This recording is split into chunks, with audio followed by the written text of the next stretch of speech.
السلام عليكم ورحمة الله تعالى وبركاته.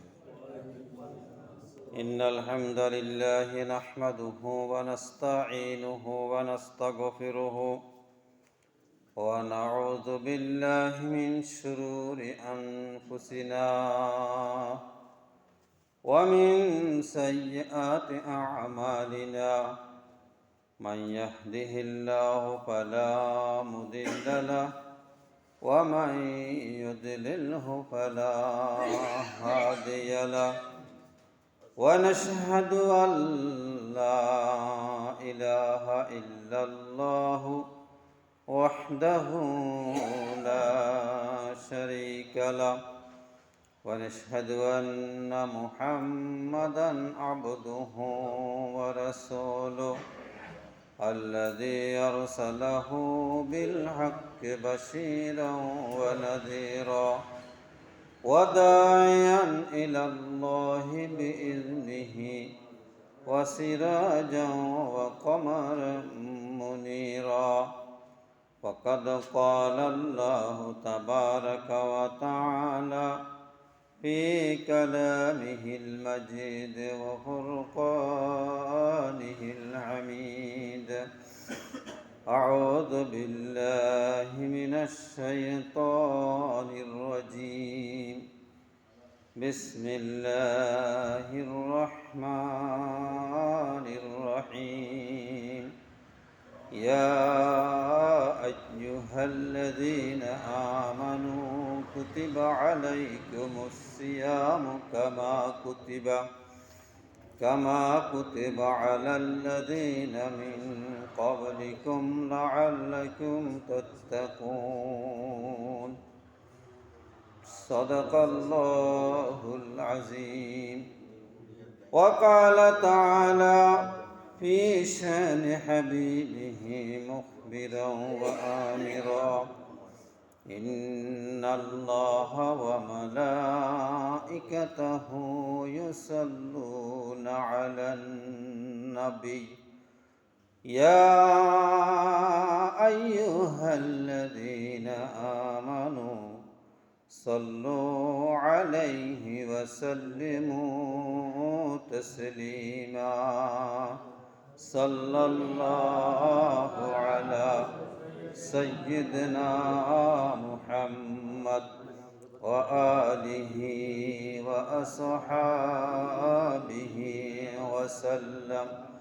بلغ العلا بكماله كشف الدجى بجماله حسنت جميع خصاله. صلوا عليه وآله। সম্মানিত মুসল্লিন কিরাম, সালাতুল জুমাদের উদ্দেশ্যে স্বাগত সমবেত মুসলিম ভাই বন্ধুগণ, মহান আল্লাহ সুবহানাহু ওয়া তাআলার মহান সমীপে অসংখ্য সশ্রদ্ধ শুকর ও সুজুদ জ্ঞাপন করছি যে মনিব আমাদেরকে সুস্থ রেখে হায়াতের মধ্যে বারাকা দান করে আল্লাহর ঘর মসজিদে আসার এবং বসার তৌফিক দান করেছেন। সে মহান মনিবের দরবারে মন উজাট করে সকলে বলি আলহামদুলিল্লাহ। সালাত এবং সালাম প্রেরণ করছি রহমাতুল লিল আলামিন সাইয়্যিদুল মুরসালিন মুহাম্মদ আরবি সাল্লাল্লাহু আলাইহি ওয়াসাল্লামের উপর। সম্মানিত ভাইসব, আপনারা জানেন আজকে শাবান মাসের 28 তারিখ। আগামীকাল 29 তারিখ শেষ হওয়ার পরে যদি চাঁদ উদিত হয় তার পরের দিন অর্থাৎ রোববার থেকে পবিত্র মাহে রমজানের 1 তারিখ। কথা ঠিক না? আজ যদি শনিবার দিবাগত সন্ধ্যায় আকাশে বাংলাদেশের ভৌগোলিক সীমানায় পবিত্র মাহে রমজানের চাঁদ দেখা না যায়, তাহলে ইসলামী শরিয়ার আইন অনুযায়ী, হাদিসের বক্তব্য অনুযায়ী রমজান মাসে 30 তারিখ পূর্ণ করে পরদিন থেকে মাহে রমজানের 1 তারিখ গণনা করা হবে বা শুরু করা হবে। ঠিক আছে? এগুলো হাদিস ভিত্তিক সহিহ এবং বিশুদ্ধ কথা। আমরা গত 2-3 জুমা থেকে মাহে রমজানের আগমন উপলক্ষে আল্লাহর কোরআন থেকে কথা বলে আসছিলাম। আজকেও তারই অংশ হিসাবে তার ধারাবাহিকতায় কথা হবে ইনশাআল্লাহ ওমা তৌফিকি ইল্লা বিল্লাহ আলাইহি তাওয়াক্কালতু ওয়া ইলাইহি উনীব। কথাগুলো মনোযোগ দিয়ে শোনার আর ধারণ করার, মন রাখার আমি সবিনয় অনুরোধ করছি। সম্মানিত ভাইসব, পবিত্র মাহে রমাদান আমাদের কাছে অত্যাসন্ন। একদিন অথবা 2 দিন সময় আছে। আল্লাহ রাব্বুল আলামিন রমজান মাসটা মানুষের জন্য দিয়েছেন আল্লাহ রাব্বুল আলামিনের অশেষ এবং বিশেষ করুণা হিসেবে, রহমত হিসেবে।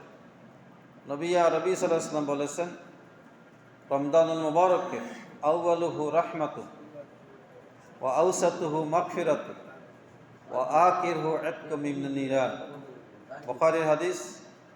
আল্লাহ রাসূল সাল্লাল্লাহু আলাইহি ওয়াসাল্লাম বলছেন, রমজানের প্রথম অংশ অর্থাৎ প্রথম 10 দিন রহমতের, দ্বিতীয় 10 দিন মাগফিরাতের, তৃতীয় 2 দিন নাজাতের, জাহান্নাম থেকে মুক্তির। এই কথাগুলো দ্বারা কি বোঝায়, এটার বিস্তৃতি, পরিধি, ব্যাখ্যা কি, বলে আমি আরও ধাপে ধাপে বলবো ইনশাআল্লাহ। আসুন, পবিত্র মাহে রমজান মানবতার জন্য, মানবতার মুক্তির জন্য আল্লাহ সুবহানাহু ওয়া তাআলার একটি প্যাকেজ অফার, একটা সুবর্ণ সুযোগ। এই সুযোগ এবছর যদি আমার চলে যায়, আগামী বছর আমি নাও পাইতে পারি। কথা ঠিক নয়? মানুষের জীবনের গুনাহ খাতাকে মাফ করে নেওয়ার জন্য, মানুষ নিজেকে পবিত্র করার জন্য, মানুষ নিজেকে পরিশুদ্ধ করার জন্য, গুনাহমুক্ত হওয়ার জন্য, নিজেকে শুধরিয়ে নেওয়ার জন্য, পরকালীন জীবনের জন্য নিজেকে উপযুক্ত করার জন্য এক মহামূল্যবান সুযোগ, অপূরণীয়, অতি আশ্চর্য এক মহা সুযোগ, মূল্যবান সময় হচ্ছে পবিত্র মাহে রমজান। আমরা যদি এই রমজানকে কাজে লাগাই, তা নিজে ধন্য হব, দুনিয়াতেও শান্তি পাবো, আখিরাতেও মুক্তি পাব। আমরা মহান মনিবের দরবারে সেই তৌফিক, সামর্থ্য এবং সক্ষমতা প্রত্যাশা করছি। আল্লাহ সুবহানাহু ওয়া তাআলা যেন আমাদেরকে এই বছরের পবিত্র মাহে রমজানটা অন্য বছরের চেয়ে একটি ভিন্ন এবং ব্যতিক্রমভাবে প্রতিফলন করার তৌফিক দান করেন। সকলে বলে আমিন। আমি এই রমজান সম্পর্কে আল্লাহ সুবহানাহু ওয়া তাআলা আখিরি কালামে রব্বির সবচেয়ে বড় সূরা সূরাতুল বাকারার একটি আয়াত তেলাওয়াত করেছি, আয়াত নং 183। কোরআনের যে শব্দের দ্বারা, যে আয়াতের দ্বারা সমগ্র মানবতার জন্য, মুসলিম মিল্লাতের জন্য বছরে একবার একটি মাস রমজানের রোজা রাখা সাব্যস্ত হয়েছে, নির্ধারিত হয়েছে, ফরজ হয়েছে। আল্লাহ তাবারক ওয়া তাআলা বলেন, ইয়া আইয়ুহাল্লাযীনা আমানু কুতিবা আলাইকুমুস সিয়ামু কামা কুতিবা আলাল্লাযীনা মিন ক্বাবলিকুম লাআল্লাকুম তাত্তাকুন। আল্লাহ তাবারক ওয়া তাআলা বলছেন, হে ঈমানদারগণ শোনো, কুতিবা আলাইকুমুস সিয়াম, তোমাদের জন্য সিয়াম সমূহ ফরজ করে দেওয়া হয়েছে। কুতিবা মানে লিখে দেওয়া হয়েছে, লিখে দেওয়া হয়েছে মানে বাধ্যতামূলক করে ফরজ করে দেওয়া হয়েছে। কুতিবা শব্দের আরবি বিকল শব্দ হলো ফুরিজা, ফরজ করে দেওয়া হয়েছে। ফরজ করেছেন কে? আল্লাহ। ইয়া আইয়ুহাল্লাযীনা আমানু কুতিবা আলাইকুমুস সিয়ামু কামা কুতিবা আলাল্লাযীনা মিন ক্বাবলিকুম লাআল্লাকুম তাত্তাকুন। তোমাদের জন্য রমজান মাসে সিয়াম সমূহ, রোজা সমূহ ফরজ করে দেওয়া হয়েছে, যেমনিভাবে ফরজ করে দেওয়া হয়েছিল তোমাদের পূর্ববর্তীদের উপর, যাতে করে তোমরা খোদাভীতি, আল্লাহভীতি, তাকওয়া অবলম্বন করতে পারো। ভাই বন্ধুগণ, আল্লাহ রাব্বুল আলামিন পবিত্র মাহে রমজানের রোজা এই আয়াতের মাধ্যমে ফরজ করে দিয়েছেন। যখন কোরআন নাজিল হয়েছে তখন থেকে কিয়ামত পর্যন্ত আগত সময়ের সমগ্র মানুষের জন্য, সমগ্র মুসলিম মিল্লাতের জন্য আল্লাহ রাব্বুল আলামিনের এই কুতিবা শব্দের মাধ্যমে লক্ষ লক্ষ বছরের জন্য একটি বিধানকে ফরজ করে দেওয়া হয়েছে। সে ফরজ বিধান ফরজ করে দিয়েছেন আল্লাহ রাব্বুল আলামিন। আর ফরজটা কার্যকর এবং বাস্তবায়ন করবে আল্লাহ সুবহানাহু ওয়া তাআলার বান্দাগণ। কি কথা ঠিক কিনা? ইয়া আইয়ুহাল্লাযীনা আমানু কুতিবা আলাইকুমুস সিয়াম, তোমাদের জন্য সিয়াম সমূহ ফরজ করে দেওয়া হয়েছে। এই ফরজ যেহেতু করে দেওয়া হয়েছে, সেহেতু এই ফরজ আল্লাহ তাআলার জমিনে যারা বসবাস করেন, আল্লাহর বান্দা হিসাবে যারা পরিচয় দেন, মুসলমান বলে যারা দাবি করেন, ইমানদার বলে যারা দাবি করেন, প্রাপ্তবয়স্ক নরনারী প্রত্যেক ব্যক্তির জন্য এই একটি মাস রমজানের সিয়াম পালন করা ফরজ। কি কথা ঠিক কিনা? তাহলে কত সময় আমি বিস্তারিত কথা বলছি। শোভা সাদেক থেকে সূর্যাস্ত পর্যন্ত ফানাহার বন্ধ রাখা, জেমা বন্ধ রাখা, অন্যায় অপরাধ থেকে বিরত থাকা, এগুলোর নাম কি? সিয়াম, রোজা। শুধু খানাদানা নয়, কথাগুলো ইনশাল্লাহ পর্যায়ক্রমে আসবে আমার আলোচনায়। সম্মানিত ভাই সব, অতএব এই বিধানটা কি? শরিয়ার পরিভাষায় ফরজ। ফরজ বিধান লঙ্ঘন করার, অমান্য করার কারো কোনো ক্ষমতা নেই, কারো কোনো এখতিয়ার নেই। এজন্য প্রত্যেক ব্যক্তির উপরে, প্রাপ্তবয়স্ক নারী পুরুষের জন্য এক মাস পবিত্র মাহে রমজানের সিয়াম সমূহ পালন করা ফরজ। আমরা সকলে চেষ্টা করব, অবশ্যই চেষ্টা করব ইনশাআল্লাহ। সম্মানিত ভাই সব, আল্লাহ রাব্বুল আলামিন দেখেন কি পরিমাণ মাহে রমজান নিয়ামত রেখেছে মানুষের জন্য। মাহে রমজান মানুষের জন্য ফরজ করা হয়েছে, কম খাওয়ার জন্য, বেশি খাওয়ার জন্য নয়। কি করার জন্য? কম খাওয়ার জন্য, বেশি খাওয়ার জন্য নয়। কিন্তু আমাদের দেশের যে রেওয়াজ, রমজান আসছে, রমজান আসবে, রমজান আসতেছে, রমজান এসে গেছে, এই মুহূর্তে খাওয়ার জন্য, দাওয়ার জন্য, কেনার জন্য, বেচার জন্য হাটে বাজারে মানুষ জানা করতেছে। কি কথা ঠিক কিনা? লক্ষ লক্ষ মহিলা মানুষ বাজারে, জোহর কোথায়, আসর কোথায়, মাগরিব কোথায়, কেনাকাটা, হাট বাজার। মাস চলে রজব অথবা শাবান, তখনও রোজার বাজার চলে, ঈদের বাজারও চলে। কি কথা ঠিক কিনা? ঈদের বাজার চলে। রমজান নয় খেয়ে থেকে আল্লাহ সুবহানাহু ওয়া তাআলার ফরজ বিধান পালন করার জন্য এসেছে। ফরজ বিধানকে বেশি পরিমাণ লঙ্ঘন করার জন্য নয়, বেশি পরিমাণ ক্ষয়ে উদর ভর্তি করার জন্য নয়, বেশি পরিমাণ খরচ করে পরিবার পরিজনের পরিবার প্রধানকে অতিষ্ঠ করে তোলার জন্য নয়। সম্মানিত ভাই সব, আসুন পবিত্র মাহে রমজান মানবতাকে পরিশুদ্ধ করার জন্য, মানবতাকে বিশুদ্ধ করার জন্য আল্লাহ সুবহানাহু ওয়া তাআলা বলছেন, ইজা দাখালা রমজানু ফতিহাত আবওয়াবুস সামা। আল্লাহ রাসূল সাল্লাল্লাহু আলাইহি ওয়াসাল্লাম বলছেন, যখন রমজান মাস আসে আসমানের দরজাসমূহ খুলে দেওয়া হয়। আরেক হাদিসে আছে, জান্নাতের দরজাসমূহ খুলে দেওয়া হয়। তার মানে মানুষ রোজা রাখবে, আমল করবে, ইবাদত করবে, কোরআন তেলাওয়াত করবে, আর জান্নাতে চলে যাবে। দরজাতে খোলা, ঠিক না? কথা চলে যাবে, জান্নাতে চলে যাবে। চলে যাওয়ার জন্য, মানুষকে জান্নাতে নিয়ে যাওয়ার জন্য একটা উপযুক্ত মৌসুম মাহে রমজান। আল্লাহ রাসূল সাল্লাল্লাহু আলাইহি ওয়াসাল্লাম বলছেন, সুলসিলাত আবওয়াবুন নার, জাহান্নামের দরজাসমূহ বন্ধ করে দেওয়া হয়। অর্থাৎ মানুষ যাতে এই রমজান মাসেও জাহান্নামে যাওয়ার জন্য উপযুক্ত না হয়। ওয়া সুলসিলাতে শায়াতিন, আল্লাহ রাসূল বলছেন শয়তানকে বেঁধে রাখা হয়। এগুলো সব কিতাবুস সিয়ামের হাদিস, ধারাবাহিক ইনশাআল্লাহ অনেক হাদিস শুনবেন। আল্লাহ রাসূল সাল্লাল্লাহু আলাইহি ওয়াসাল্লামের মুখের কথা। আল্লাহ রাসূল সাল্লাল্লাহু আলাইহি ওয়াসাল্লাম বলছেন, রমজান রোজাদারের জন্য লিসাইমে ফারহাতানে, ফারহাতুন ইনদা ফিত্রিহি ওয়া ফারহাতুন ইনদা লিকাই রাব্বিহি, রাওয়াহুল বুখারী। আল্লাহ নবী সরকার উজ্জাহ রাহমাতে আলম মুহাম্মদ আরবি সাল্লাল্লাহু আলাইহি ওয়াসাল্লাম বলছেন, রোজাদারের জন্য দুইটা খুশির সময়। একটা খুশির সময় ইফতারের টাইমে, আর একটা খুশির সময় আল্লাহর সাথে যখন দেখা হবে তখন। রোজাদারের জন্য কি পরিমাণ অফার, কি পরিমাণ সংবাদ, কি পরিমাণ খুশির সংবাদ আল্লাহ রাসূল সাল্লাল্লাহু আলাইহি ওয়াসাল্লাম দিয়েছেন। আল্লাহ রাসূল সাল্লাল্লাহু আলাইহি ওয়াসাল্লাম বলছেন, প্রত্যেক আমলের বিনিময় আল্লাহ রাব্বুল আলামিন ফেরেশতাদের মাধ্যমে দিয়ে থাকেন। কিন্তু রোজা এমন একটি আমল যেটার সওয়াব আল্লাহ সুবহানাহু ওয়া তাআলা নিজে দিবেন। আল্লাহ রাব্বুল আলামিন আল্লাহ রাসূলের ভাষা বলছেন, আস-সাওমু লি ওয়া আনা উজজা বিহি, রোজা রাখা শুধুমাত্র আমার জন্য, এই রোজার সওয়াবটা আল্লাহ তাআলা নিজ হাতে রোজাদারকে দিবেন। সুবহানাল্লাহ বলি সবাই। সম্মানিত ভাই সব, এই পবিত্র মাহে রমজানে কোনো ব্যক্তি যদি একটি ফরজ কাজ আদায় করে 70টা ফরজ কাজের সওয়াব পাবে, আর যদি একটা নফল কাজ আদায় করে একটা ফরজ কাজের সওয়াব আল্লাহ তাআলা দিবেন। তাহলে আমরা কি আমাদের ফরজ সমূহ, সুন্নত সমূহ, নফল সমূহকে ত্যাগ করব? আসুন আমরা তারাবি সালাত আদায় করার চেষ্টা করব। এখানে তো আলহামদুলিল্লাহ খতমে তারাবি হবে, কেমন সকলেই খতমে তারাবিতে অংশগ্রহণ করবেন।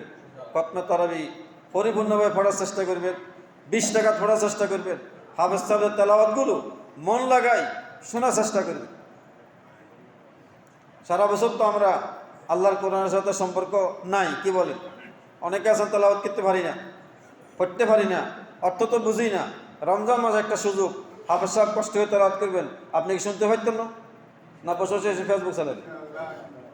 শুনতে পারবেন তো? ইনশাল্লাহ শুনবেন, ভালো লাগবে, মনটা ভালো লাগবে, মনটা দরদ মাখা মন নিয়ে শুনবেন, মনে কষ্ট নিয়ে নয়, ভালোবাসা নিয়ে, কোরআনের প্রতি শ্রদ্ধাবোধ নিয়ে, ভক্তিবোধ নিয়ে, তাজিম এবং তাকরিম নিয়ে আল্লাহ কোরআন শুনবেন, দেখবেন মজা লাগবে, তৃপ্তি লাগবে, সুন্দর লাগবে, ঠিক না? ইনশাআল্লাহ আল্লাহ সুবহানাহু ওয়া তাআলা আমাদের তৌফিক দান করুন। আমি তরুণ যুবক সহ প্রত্যেক আমার ভালোবাসার ভাইদেরকে, মুরব্বীদেরকে বলবো 20 টাকার তারাবি ফুটবেন, খতমে তারাবির পরিপূর্ণ হবে, ইনশাআল্লাহ ভালো লাগবে। আল্লাহ সুবহানাহু ওয়া তাআলা আমাদেরকে যাজা খায়ের দান করবেন। আমরা তাড়াতাড়ি ইফতার করার চেষ্টা করব, সাথে সাহারি খাওয়ার চেষ্টা করব। আল্লাহ রাসূল বলছেন তাসাহারু ফাইন্না ফিস সাহুরি বারাকা। আল্লাহ তাআলা রাসূল বলছেন তোমরা সাহারি গ্রহণ করো, এটার মধ্যে একটা বারাকা আছে, এটা একটা সুন্নাত। শুধু ফ্যাট ভরার জন্য নয়, সুন্নত আদায় করার জন্য। রাত্রে উঠে আমরা অল্প 4টা ভাত হোক, আমাদের দেশে তো ভাত বেশি খায়, বা আর দেশের ছিল খেজুর, দুধ, কলা, যিনি যেটা খান সেটা খেয়ে আপনি কি করবেন? সাহারি সুন্নাত আদায় করবেন। কথা কি বলতে পারছি? ইফতার করব, আর 5 ওয়াক্ত নামাজ তো অবশ্যই যত সময় সঠিকভাবে আদায় করার চেষ্টা করব। ভাই বন্ধুগণ, আসুন আমরা ফাঁকি দিয়ে আর একটা কথা বলে ফিরি। সাহারে যেন যখন উঠব তখন গৃহবধূ বা পুত্রবধূ বা তরকারি রেডি করতে করতে 2-4 মিনিট সময় লাগে না? এই সময় আপনি ফাঁক করে একটা কাজ করবেন, একটু মুক্ত দেওয়া লাগবে, মেসওয়াক বা বাস করা লাগবে, হাত মুখ ধোয়া লাগবে না, একটু কষ্ট করে ফাঁটা যদি দোন, এটা অজু হয়ে যাবে। হাতের পর্যন্ত দিতে পার, কী হবে? অজু হয়ে যাবে না? অজু হয়ে যাবে। অজু করে আসি আপনি ভাত তরকারিটা গরম করতে করতে 4 রাকাত নামাজ পড়ি ফেলছেন অনলাইনে। কয় রাকাত? 4 রাকাত বা 8 রাকাত যা পড়েন, এটাকে বলা হয় তাহাজ্জুদ নামাজ। কি নামাজ? ফাতাহাজ্জাদ বিহি নাফিলাতান লাক আসা ইয়াবআসাকা রাব্বুকা মাকামান মাহমুদা। রাসূল আরবি সাল্লাল্লাহু আলাইহি ওয়াসাল্লামের উপর ওয়াজিব ছিল, আমাদের উপর শরিয়ার প্রতি ভাষা ওয়াজিব নয়, কিন্তু যদি আপনি পড়েন দুনিয়ার মর্যাদা বুলন্দ হবে, আখিরাতের মর্যাদাও বুলন্দ হবে। কথাটা কিনা? আল্লাহ সুবহানাহু ওয়া তাআলা বলছেন, ইয়া আইয়ুহাল্লাযীনা আমানু কুতিবা আলাইকুমুস সিয়ামু কামা কুতিবা আলাল্লাযীনা মিন ক্বাবলিকুম লাআল্লাকুম তাত্তাকুন, যাতে তোমরা খোদাভীতি অর্জন করতে পারো, তাকওয়া অবলম্বন করতে পারো। এই কথা বিশ্লেষণ করে আমি আমার কথা শেষ করবো ইনশাআল্লাহ। তাকওয়া একটা শব্দ, কি? তোমরা রমজান রোজা রাখবে এই জন্য যাতে তাকওয়া অবলম্বন করতে পারো। এখন তাকওয়া অর্থ কি? তাকওয়ার মুফাসসির কেরাম অনেক অর্থ করেছেন। তাকওয়ার এক অর্থ হইল মাখাফাতুল্লাহ ফিস সিররি ওয়াল আলানিয়া, গোপনে এবং প্রকাশ্যে, ওপেন লাইফে এবং সিক্রেট লাইফে, প্রাইভেট লাইফে এবং পাবলিক লাইফে, সোশ্যাল লাইফে, আপনি যখন যেখানে আছেন তখন সেখানে আল্লাহকে ভয় করা, এটার নাম হলো কি? তাকওয়া। তাকওয়ার এক অনুবাদ, এক তাফসীর হলো সকল আদেশ পালন করা, আর তারিকুল মুনকিরাত, সকল নিষেধ বর্জন করা, এটার নাম হলো কি? তাকওয়া। তাকওয়া শব্দের আবেদন করতে হলো আত্মরক্ষা করা, আত্মসংযম করা, নিজেকে বাঁচিয়ে রাখা, নিজেকে হেফাজত করা, নিজেকে সেভ করা। কি কথা বুঝতে পারছি? নিজেকে সেভ করা।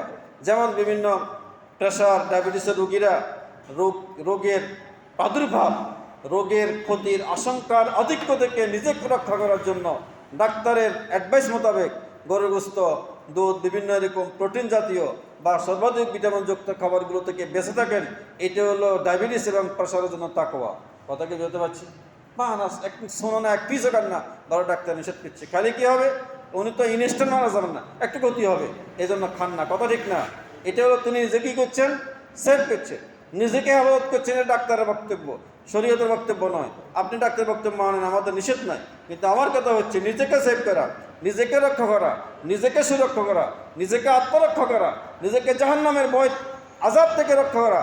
আল্লাহ সুবহানাহু ওয়া তাআলার আদেশসমূহ লঙ্ঘন করলে যে অপরাধ হয়, সে অপরাধের বিনিময়ে যে জাহান্নাম দেওয়া হবে, সেখান থেকে নিজেকে সুরক্ষা দেওয়া, নিজেকে সেভ করার যে প্রচেষ্টা, এটার নাম তাকওয়া। কথাকে আমি বুঝতে পারছি? সম্মানিত ভাই সব, আল্লাহ রাব্বুল আলামিন কোরআন মজিদের বিশাল একটা অংশব্যাপী শুধু তাকওয়া নিয়ে কথা বলেছেন। আল্লাহ রাব্বুল আলামিন বলেছেন, ফাআলহামাহা ফুজুরাহা ওয়া তাকওয়াহা, মানুষের দেহসত্তার মধ্যে, মানুষের মনস্তাত্ত্বিক দিনের মধ্যে, মানুষের ব্যক্তিগত যোগ্যতার মধ্যে দুইটা যোগ্যতা আছে। একটা ভালো কাজ করার যোগ্যতা, আর একটা খারাপ কাজ করার যোগ্যতা। আল্লাহ তাআলা বলেছেন ফাআলহামাহা ফুজুরাহা ওয়া তাকওয়াহা, আল্লাহ তাআলা তাকে অপরাধ করার যোগ্যতাও দিয়েছেন আর তাকওয়া অবলম্বন করার যোগ্যতা দিয়েছেন। এই পবিত্র মাহে রমজান হওয়া সত্ত্বেও আপনি যদি ভালো কাজ করে, আমল আখলাক ভালো করে, সুন্দর করে, নামাজ আদায় করে, রোজা রেখে, কোরআন তেলাওয়াত করে, বেশি পরিমাণে বন্দি করে আল্লাহ সুবহানাহু ওয়া তাআলার ভালোবাসা পেয়ে যান, তাহলে আপনি তাকওয়া অবলম্বন করলেন। আর এত সত্ত্বেও যদি আপনি বেশি পরিমাণে অন্যায় করেন, মজুদদারি করলেন, দ্রব্যমূল্য বেড়ে দিলেন, মানুষের জীবনযাত্রাকে অসহ্যময় করে তুললেন, আপনি রোজা রাখলেন, নামাজ পড়লেন না, সমাজের মধ্যে ত্রাস সৃষ্টি করলেন, তাহলে আপনি অপরাধ জগতের সাথে অপরাধী হয়ে, অপরাধী সাব্যস্ত হয়ে মহান মালিকের সামনে আপনি অপরাধী হয়ে গেলেন। কথা ঠিক কিনা? সম্মানিত ভাই সব, আল্লাহ রাব্বুল আলামিন বলেছেন, ইয়া আইয়ুহাল্লাযিনা আমানুত্তাকুল্লাহা হাক্কা তুকাতিহি ওয়া লা তামুতুন্না ইল্লা ওয়া আনতুম মুসলিমুন। সূরা আলী ইমরান আয়াত নম্বর 102, আগেরটা সূরাতুশ শামস আয়াত নম্বর 8, এটা হচ্ছে আয়াত সূরাতু আলী ইমরান আয়াত নম্বর 102। আল্লাহ তাআলা বলছেন, হে দুনিয়ার মানুষ শোনো, হে ঈমানদারগণ শোনো, তোমরা আল্লাহকে ভয় করো। কাকে ভয় করবা?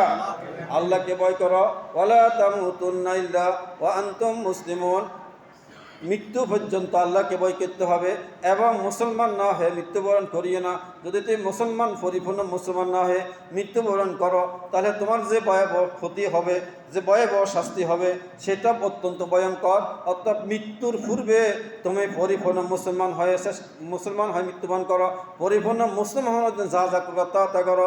আল্লাহ রাব্বুল আলামিন বলেছেন, ইয়া আইয়ুহাল্লাযীনা আমানু দুখুলু ফিস সিলমি কাফা ওয়া লা তাত্তাবিউ খুতুওয়াতিশ শাইতান ইন্নাহু লাকুম আদুউম মুবিন। সূরা আল বাকারা আয়াত নম্বর 208। আল্লাহ তাআলা বলেন, হে ঈমানদারগণ শোনো, তোমরা পরিপূর্ণভাবে ইসলামের মধ্যে প্রবেশ করো, শয়তানের পদাঙ্ক অনুসরণ করিও না, শয়তানের আইডিওলজি মানিও না, শয়তানের সাইকোলজি মানিও না, শয়তানের মডেলিং মানিও না, শয়তানের আদর্শ মানিও না, শয়তানের নীতি এবং মূল্যবোধ মানিও না। ইসলামকে পরিপূর্ণ অনুসরণ করো, তুমি পরিপূর্ণ মুসলমান হবে। পরিপূর্ণ অনুসরণ করে পরিপূর্ণ মুসলমান হলে তোমার দুনিয়ায় শান্তি হবে, আখিরাতে মুক্তি হবে। কথা ঠিক না ঠিক? আল্লাহ রাব্বুল আলামিন বলেছেন, ইয়া আইয়ুহাল্লাযীনা আমানুত্তাকুল্লাহ ওয়া তানজুর নাফসুম মা কাদ্দামাত লিগাদিন ওয়াত্তাকুল্লাহা ইন্নাল্লাহা খাবীরুম বিমা তা'মালুন। সূরাতুল হাশরের 28 পারায়, সূরাতুল হাশরের আয়াত নম্বর 18। আল্লাহ তাআলা বলেছেন, ইয়া আইয়ুহাল্লাযীনা আমানুত্তাকুল্লাহ, হে ঈমানদার, আমার প্রিয় বান্দা, আমার আদরের স্নেহের বান্দা, শোনো, তুমি তোমার মালিক আল্লাহকে ভয় করো। কাকে ভয় করো? যে আল্লাহকে ভয় করে সে দুনিয়ার কোনো ব্যক্তিকে, কোনো শক্তিকে ভয় করার প্রশ্নই আসে না, ভয় করার প্রয়োজন হয় না, তাকে ভয় করে চলার দরকার হবে না। যে আল্লাহকে ভয় করবে, দুনিয়ার সমস্ত শক্তি এবং ব্যক্তি, সকল জীবজন্তু, জানোয়ার, প্রাণী তাকে ভয় করে চলবে। কথা ঠিক না ঠিক? আল্লাহ সুবহানাহু ওয়া তাআলা বলেছেন, ইয়া আইয়ুহাল্লাযীনা আমানুত্তাকুল্লাহ ওয়া তানজুর নাফসুম মা কাদ্দামাত লিগাদ।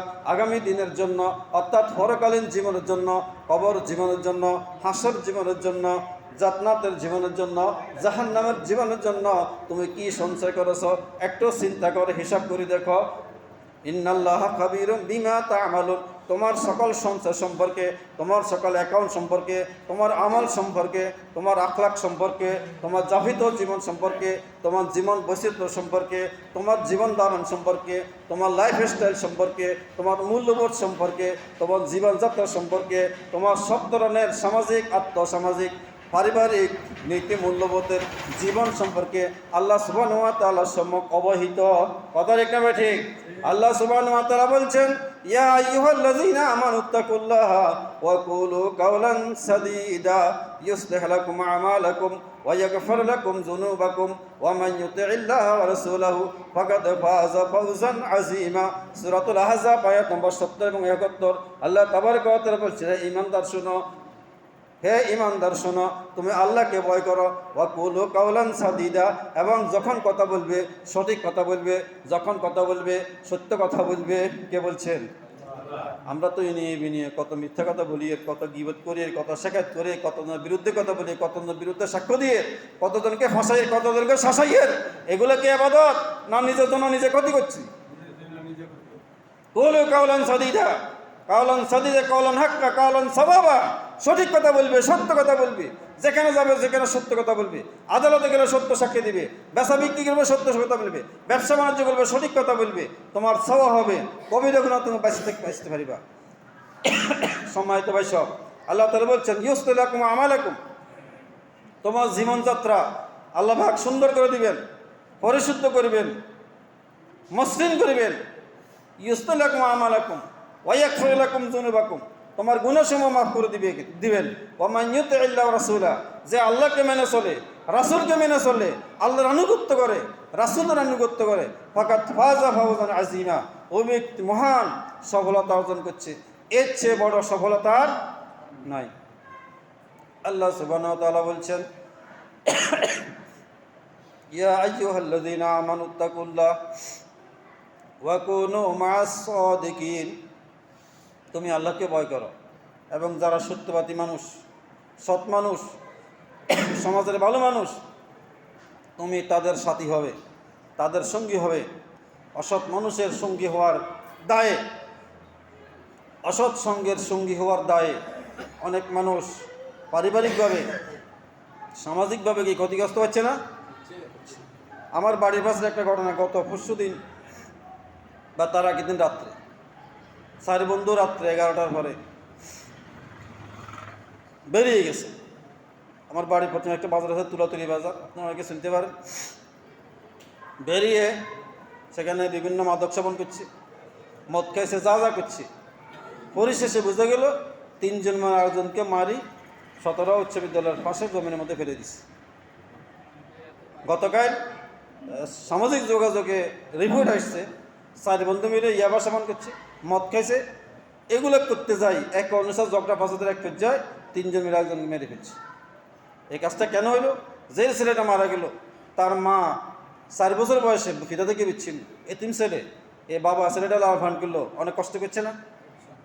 এ ছেলেটাকে তুমি মেরে ফেললো, ছেলেটাও শেষ, যে 3 জন মারলো তারাও শেষ, তাদের পরিবারও শেষ। শান্তি আসে না অশান্তি আসে? কেন হয়েছে এগুলো? অসৎ সঙ্গের কারণ, সঙ্গ দোষে নষ্ট।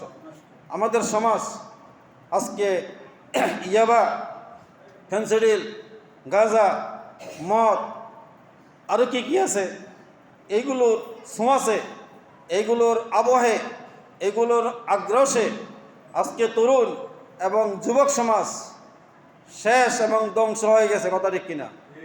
আপনার একটা সন্তান যদি ধ্বংস হয়ে যায়, পরিবারের অবাধ্য হয়ে যায়, পারিবারিক সমাজের শৃঙ্খলা না মানে সে চরিত্রহীন লম্পট হয়ে যায়, তাহলে আপনার জন্য শান্তি না অশান্তি? অশান্তি নয়? তাহলে আপনার সন্তানটা আপনি আগলে রেখে তাকে সভ্যভদ্র বানানো, নামাজি বানানো, আদব কায়দা আছে এরকম বানানো, ওই পিতার, ওই মাতার, ওই পরিবারের জন্য কি ফরজ নয়? এই জন্য আল্লাহ তাআলা বলছেন, কুনু মা'আস সাদিকিন, তোমরা সত্যবাদী লোকের সাথে চলবে, সত্য লোকের সাথে থাকবে, ভালো মানুষের সাথে থাকবে, নামাজি মানুষের থাকবে, মূল্যবোধ সম্পন্ন মানুষের সাথে থাকবে। যে মানুষটার সাথে চললে তোমার জীবন ধ্বংস হবে না, তোমার চরিত্র ধ্বংস হবে না, তোমার জীবনের উপর আঘাত আসবে না, তোমার হায়াতের উপর আঘাত আসবে না, তোমার অস্তিত্ব সংকটে নিবন্ধিত হবে না, তোমার সম্পদের উপর আঘাত আসবে না, তুমি নিরাপদ থাকবে, ওই ব্যক্তি তুমি সঙ্গী এবং সাথী হবে। আল্লাহ রাসূল সাল্লাল্লাহু আলাইহি ওয়াসাল্লাম বলছেন, মানুষ বন্ধুর আদর্শে আদর্শবান, অতএব তুমি কাকে বন্ধু বানাবে, কার সাথে চলবে, একটু দেখে শুনে চলবে। কথা ঠিক কিনা? ভাই বন্ধুগণ, আসুন আমরা আমাদের সঙ্গ নির্বাচনে বন্ধু নির্বাচনে, সাথী নির্বাচনে সতর্ক হই। অহেতুক লম্পট বিভিন্ন রকম অবৈধ কর্মকাণ্ডের সাথে জড়িত এরকম কারোর সাথে আপনার আমার সন্তানটা যাতে মেলামেশা চলাফেরা আড্ডা ফাড্ডায় লিপ্ত না হয়, সেই দিকে আমাদের অভিভাবকদেরকে, মা বাবাদেরকে সতর্ক থাকার দরকার আছে না নাই? আল্লাহ সুবহানাহু ওয়া তাআলা বলেছেন, ইয়া আইয়ুহান নাসু তাকু রাব্বাকুম ইন্না জালজালাতাস সাআতি শাইউন আযীম। হে মানুষ শোনো, তুমি তোমার মালিককে ভয় করো, এমন এক দিবসকে ভয় করো যে দিবসের ভয়ঙ্কর ঝঞ্ঝনানি, যে দিবসের পরিস্থিতি অত্যন্ত ভয়ঙ্কর। ওই দিন আসার পূর্বেই তোমার মালিককে ভয় করো। কাকে ভয় করবে? আল্লাহকে ভয় করবে, জীবনকে তাকওয়াবান করবে, জীবনকে পরিশুদ্ধ করবে।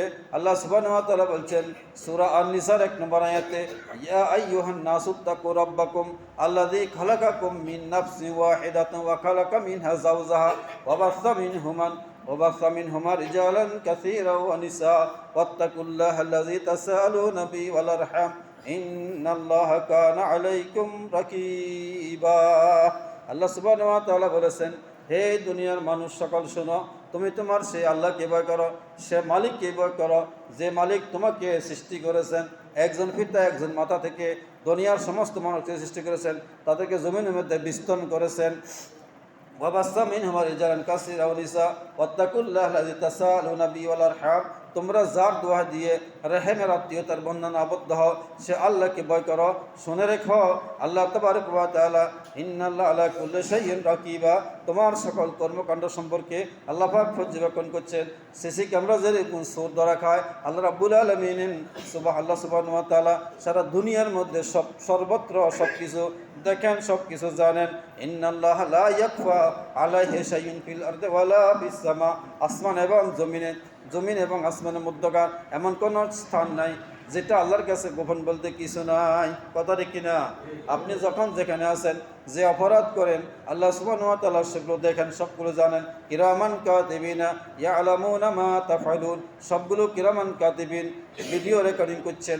ভাই বন্ধুগণ, আসুন পবিত্র মাহে রমজানকে কাজে লাগিয়ে আমি আমাকে ঠিক করার চেষ্টা করি, আমি আমাকে পরিশুদ্ধ করার চেষ্টা করি, আমি আমাকে পরিচ্ছন্ন করার চেষ্টা করি, আমি গুণামুক্ত জীবনযাপন করার চেষ্টা করি, আমি কাবিরা গুনাহ থেকে বেঁচে থাকার চেষ্টা করি, আমি পারিবারিকভাবে ইসলামকে মানি, ব্যক্তিগতভাবে ইসলামকে মানি, সামাজিকভাবে ইসলামকে মানি, অর্থনৈতিক জীবন ইসলামকে মানি, আমি রাষ্ট্রীয় জীবন ইসলামকে অনুসরণ করার চেষ্টা করি, আমার সমাজে ইসলামী মূল্যবোধ প্রতিষ্ঠিত হোক সে প্রচেষ্টা আমি চালিয়ে যাই। তাহলে একটা সমাজ কি সুন্দর হবে না অসুন্দর হবে? সুন্দর হবে না? সুন্দর হবে। আসুন ভাই বন্ধুগণ, আমরা নিজেকে যদি পরিশুদ্ধ করি, ভাই নিজে লাভ হবে, নিজের জীবনটা সুন্দর হবে, আখিরাতের জীবনটা সুন্দর হবে। আসুন আমরা পবিত্র মাহে রমজানে একে অন্যের সাথে মিলেমিশে পবিত্র মাহে রমজানটা উদযাপন করার চেষ্টা করি। আমরা যারা সামর্থ্যবান আছি, আমাদের পাড়া প্রতিবেশী, আত্মীয় স্বজন, গরিব দুঃখী, অসহায় দরিদ্র, এতে মিসকিন সমাজে আছে না নাই? এই জাতীয় লোকদেরকে কমপক্ষে একটা দিন এলো আপনার বাড়ির পাশে গরিব মিসকিন অসহায় দরিদ্র এতিম, তাদেরকে একটা দিন অল্প পরিসরে অল্প খরচ করে একদিন কি ইফতার করানো যায় না? যায়। আল্লাহ রাসূল বলছেন, কোনো ব্যক্তি যদি অন্য কোনো ব্যক্তিকে ইফতার করায়, ওই ব্যক্তি রোজা রেখে যে সওয়াব হবে, যিনি ইফতার করেছেন তার সে ব্যক্তিও সে সওয়াব পাবে, ওই রোজাদারের সওয়াবের কোনো কমতি হবে না। এটা সওয়াব অর্জনের মহা উৎসব, মহা মৌসুম, মহা সুযোগ, সুবর্ণ সুযোগ। আমরা আমাদের সাধ্যমতো মা বাবা যার যেখানে আছেন নিজের কাছে রাখার চেষ্টা করি, সেবা যত্ন করার চেষ্টা করি, খোঁজখবর রাখার চেষ্টা করি, এবং ভাই বোন আত্মীয় স্বজন যদি দুর্বল অসহায় থাকে, পবিত্র মাহে রমজান উপলক্ষে তার জন্য একটু খবর নেওয়ার চেষ্টা করি। সমাজ যদি এতিম থাকে তার একটু খবর নিই, তার একটা অর্থনৈতিক সহযোগিতার চেষ্টা করি। সমাজের অসহায় দরিদ্র মানুষ আছেন, গরিব মিসকিন আছেন, তাদেরকে একটু খবর নেওয়ার চেষ্টা করি, কিছু সাহায্য সহযোগিতা করার চেষ্টা করি ভাই বন্ধুগণ। এবং সমাজের মধ্যে সুন্দরভাবে আমরা যাতে সব ধরনের অপরাধ জগৎ থেকে বেঁচে থেকে, অন্যায় থেকে, অভিশাপ থেকে, ব্যভিচার থেকে, জনসার থেকে, সরেসার থেকে বেঁচে একটা সুন্দর আবহে সুন্দর আমেজে পবিত্র মাহে রমজানটা অতিবাহিত করতে পারি, সে চেষ্টা এবং প্রচেষ্টা চালানো আমাদের প্রত্যেকের জন্য কি উচিত নয়? প্রত্যেকের জন্য কর্তব্য। সময় তো ভাই সব আসুন, পবিত্র মাহে রমজান তাকওয়ার মাস, মাহে রমজান কোরআনের মাস। আমরা প্রত্যেকেই আল্লাহর কোরআনটা অন্তত একবার তেলাওয়াত করে শেষ করার চেষ্টা করি, অর্থাৎ কোরআন তেলাওয়াত করে খতম করার চেষ্টা করব। যারা তেলাওয়াত করতে পারবো না, খতমে তারাবিতে শুনবো, আপনার ছেলে মেয়ে অথবা নাতি নাতনিন আছে, তাদেরকে বলবেন তেলাওয়াত করবে, আপনি শুনবেন। কি চেষ্টা করা যায় না? চেষ্টা করা যায়। এবং কি যদি ইচ্ছা করেন বা প্রয়োজন বোধ করেন, যাদের কোরআন তেলাওয়াত সহি নাই, শুদ্ধ নাই, তারা একটা আয়োজন করে মসজিদের ইমামের মাধ্যমে বা তেলাওয়াত করতে ভালো পারে এরকম একজন আলেমের মাধ্যমে আপনি আপনার মসজিদে, আপনার এলাকায় একটা সহি কোরআন তেলাওয়াতের প্রশিক্ষণের আয়োজন কি করা যায় না? যায়। যদি আয়োজন করেন, প্রয়োজন হলে আমিও মাঝে মধ্যে সময় দেওয়ার চেষ্টা করব ইনশাল্লাহ। আল্লাহর কোরআন কত মজার, কত তৃপ্তির, কত স্বাদের, কত লাভের, এটা যদি আমি বুঝতাম, আল্লাহর কোরআনের সাথে আমরা লেগে থাকতাম, কোরআন থেকে আমরা দূরে থাকতে পারতাম না। এই রমজান মাস কোরআন নাজিল হওয়ার কারণে সেরা মাস, কদরের মাস, কোরআন নাজিল হওয়ার কারণে সেরা রাত। কি কথা ঠিক কিনা? আসুন, আল্লাহ সুবহানাহু ওয়া তাআলা আমাদেরকে এই পবিত্র মাহে রমজানের যে বারাকা, রহমত, মাগফিরাত, সেগুলো অর্জন করার তৌফিক দান করুন। ওয়া মা তৌফিক ইল্লা বিল্লাহ। আসসালামু আলাইকুম ওয়া রাহমাতুল্লাহ।